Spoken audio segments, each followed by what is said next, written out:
So 'శక్తి' team task గెలిచిన తర్వాత సీతను తీసేయడం మీకు కరెక్ట్ అనిపించిందా? రాంగ్ అనిపించిందా? నాకైతే కరెక్ట్ అనిపించింది. ఎందుకు అంటే వాళ్ళు చెప్పిన రీజన్ కరెక్ట్. ఈ అమ్మాయి చీఫ్ ఉంది, ఇమ్యూనిటీ ఉంది. సో నామినేషన్‌లో లేదు. పృథ్వీ ఒక మాట అన్నాడంట సీత దగ్గర. ఏంటంటే నేను నబీల్‌ని, ప్రేరణని తీయొద్దనుకున్నాను. వాళ్ళిద్దరు స్ట్రాంగ్ కదా అనేసి. అప్పుడు దానికి ఈ అమ్మాయి ఫీల్ అవుతుంది. ఏం స్ట్రాంగ్ ప్రేరణ, నబీల్ ఓకే.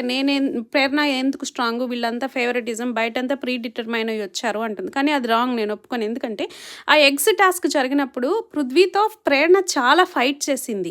సో ఎప్పుడైనా మనతో ఫైట్ చేసిన వాళ్ళని ఆపోజిట్ టీం వాళ్ళని మనం ఎక్కువ అబ్జర్వ్ చేస్తాం. దానివల్ల మనకి వాళ్ళు స్ట్రాంగ్ అనిపిస్తది. మన టీం మెంబర్స్‌ని మనం అబ్జర్వ్ చెయ్యమనమాట ఏదైనా టాస్క్ ఆడేటప్పుడు. సో అందుకు పృథ్వీ, ప్రేరణ స్ట్రాంగ్ అంటే ఈ అమ్మాయి అసలు ఒప్పుకోవట్లే. వీళ్ళు ఫేవరెటిజం వీళ్ళకి బయట తెలుసు ఒకళ్ళకొకళ్ళు అంటుంది. కానీ అది రాంగ్. యాక్చువల్‌గా ఈ అమ్మాయి ఒకళ్ళని తీసేయాల్సొచ్చినప్పుడు ఈ అమ్మాయికి ఎంత కష్టమైంది మణికంఠని తీసేయడం డెసిషన్. ఈజీగా అమ్మాయి నిఖిల్ టీమ్‌ని బ్లేమ్ చేసేస్తుంది.